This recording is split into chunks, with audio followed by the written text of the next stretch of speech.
So let's move on to kind of the big deal, why I'm here, what I want to talk about. So I graduated from the Army in 2023 after 24 years. I finally retired, was medically retired, became a civilian, started growing my hair out, my beard out. And in that time, what I had realized is one of my main anchors in life was my identity within the military. Since I was 18, I joined the Army, went to basic training, and that was just who I was. So for 24 years, my entire adult life, I identified myself as a soldier. And once that part of my identity was gone, I just kind of sat around and was like, well, what do I do? Now, I wasn't full time. It wasn't like my full time job. There were several times where I was doing it, whether I was deployed or working with Sean.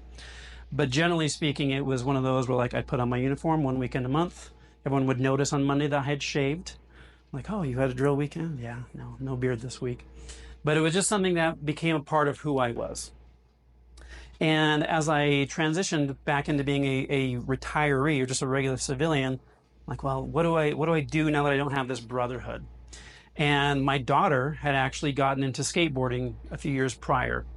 And one thing I had always, like, I really admired it because I had always wanted to skateboard when I was younger, but I grew up in a little mountain town where the only like smooth concrete in the entire town was like right outside the convenience store. And when I was like probably like 7 years old, I was on my skateboard at the time, rolling down that little path about 12 feet long, got to the very end of it, hit the hard asphalt, fell, broke my thumb. Now it's a little bit crooked still. I don't know if you can tell that. But anyways, I was like, well, I think my skateboarding career has ended before I even turned 10. So I was one of those kids in the 80s that loved skateboarding, knew who Tony Hawk was, watched Gleaming the Cube, but just never skateboard. Just wasn't something that I would do. It wasn't for me. But later in life, once I hit my 40s and I saw that my daughter, without any motivation or pressure from me, started getting into skateboarding on her own, it's like, well, hey, this is pretty cool. I'm like, well, maybe if she's going to get into it, maybe I'll get into it. So I bought her a brand new, nice, non-Walmart brand skateboard. I went and bought myself one as well. Fell down a couple times, was like, you know what? I don't think this is for me. But I'm going to support my daughter fully in her endeavors. Fast forward a little bit, a couple years later, and my daughter was now competing in the Utah Amateur Skateboard League. And as a lot of girls in their teens go through, there's a lot of pressure and anxiety of dealing with what her identity is and how she feels about being judged by other people and all that sort of stuff that you talked about a little bit earlier. And this was the very last competition of the year. It was up at the Van Skate Park in Salt Lake, up by the Days of 47 Rodeo, if you guys have ever been up there. And she was one of 3 girls competing. There were not a lot of girls doing these competitions. And she had a 45-second run, and she had 35 seconds of it planned out. And she's like, Dad, I don't know what to do for my last 10 seconds. I'm like, hey, it doesn't really matter. Just get out, drop in again, just do the same thing you did for the first 10 seconds, it'll be fine. But she had so much stress and so much anxiety in that moment that she backed out of her competition. Like literally as they were doing warm-ups. And it was just one of these moments where, and she had done other competitions, where I watched this and I just thought, she's stealing a memory from herself because she's allowing her self-imposed anxiety, fear, pressure, like what are other people going to think? She let that control her actions in that moment and took this, like that third place trophy that should have been hers isn't hers now. And she has a list of trophies, a line of trophies now, and there's that one that's missing. I still think about that. So in that moment, I was with her. I started listening to myself and the ways I'm trying to motivate her. Hey, it doesn't matter. You can do this stuff. It doesn't matter what anybody else thinks. It doesn't matter if you're embarrassed. Everyone here wants to support you and you're going to do great. And I thought, why aren't you on a skateboard? And I'm like, well, I'm old. It would be embarrassing to be really bad at something at my age. So what if I fell and people saw me fall? I couldn't deal with that kind of shame. And I was like, you hypocrite. So in that moment, I thought to myself, okay, I'm going to put my money where my mouth is. So I went over to the director of the competition and I said, hey, Tom, is there an age limit on the 16 and above category? And he's like, no, there's not. I'm like, all right. So in that moment, I committed myself and I went and told my daughter, I'm like, listen, I understand what you're going through. I understand how hard this is. And I know that because you're a stubborn, hormonal teenage girl, you don't care what I have to say because I can't do what you can do. So I'm going to learn to skateboard. I'm going to get on the skateboard. I'm going to follow all the advice I've been giving you, and I'm going to get out there and I'm going to skateboard with you. Not only will I learn to skateboard with you, despite falling down like I have in the past, I'm going to compete with you next year alongside you. And I'm going to be the oldest and worst skateboarder in the entire competition. So fast forward a year later, my daughter and I, in fact, it was this last weekend, a year ago from this last weekend, we were able to both compete side by side in the Utah Amateur Skateboard League skate competition. There's my long, glorious beard at the time. And I was at least twice the age of any competitor there. And barring one, like, I think a 7-year-old girl, I might have been a little bit better than her.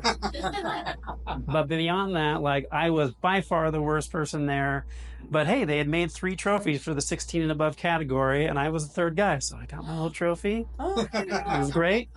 I got to skate, obviously different division than my daughter, and she's obviously way better than I am. But got to skate with her. Not only that, but I started getting into social media, trying to help my daughter build her social media account up.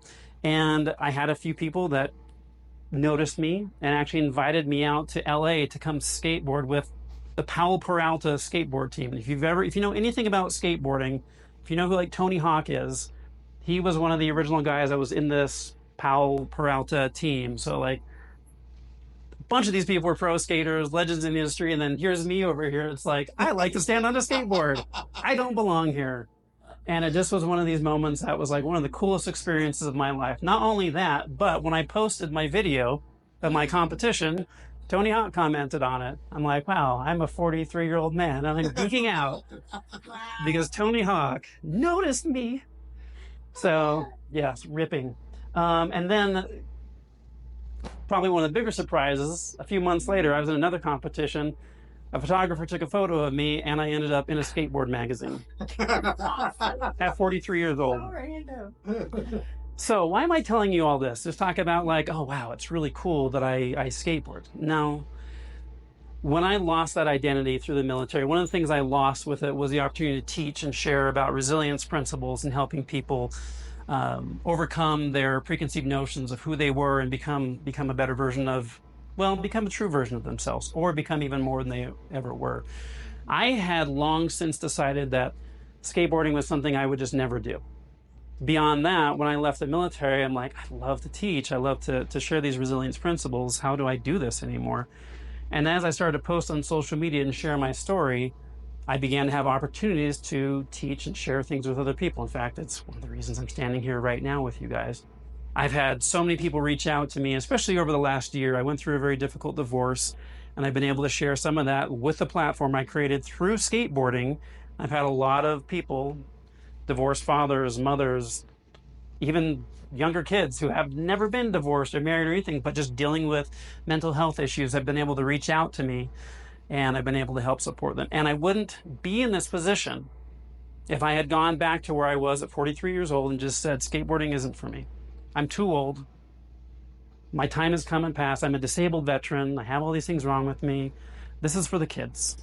I'll watch and support my daughter, but I'm going to sit on the sidelines or sit on the couch and cheer her on, but I'm not going to put myself in a situation to be embarrassed, to be ashamed of myself, to stretch and be more than I ever thought I was. So what I want you to take from this is whatever it is you guys decide to do in your lives, it's not too late. Things can always change. And whatever it is that you've shelved within your memory of being a child, that inner child of who you once were, like, wow, I'm this, I'm that, I couldn't possibly be this anymore. You're wrong. There are some ships, sure, that have sailed. Maybe being an astronaut and, doing those things, maybe that's not quite in your cards anymore. Yeah, so it's not too late. Please don't limit yourself by your age, your height, your weight, all these different things that you thought you were.